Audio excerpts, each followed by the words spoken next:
In front of me is Sony Xperia 1 Mark 6, and today I would like to show you how you can manage vibration settings.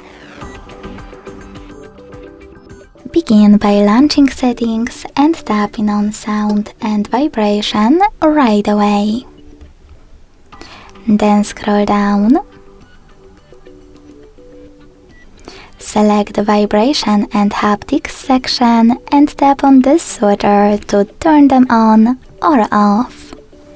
If you decided to enable them, you can adjust intensity of all of those options by swiping left or right on the sliders, like intensity of ring vibration, notifications, alarms, touch feedback, and media. You can also click on this switcher next to vibrate first, then ring gradually to turn it on or off. When you finished, go back and scroll down to tap on those two switchers next to charging sounds and vibration.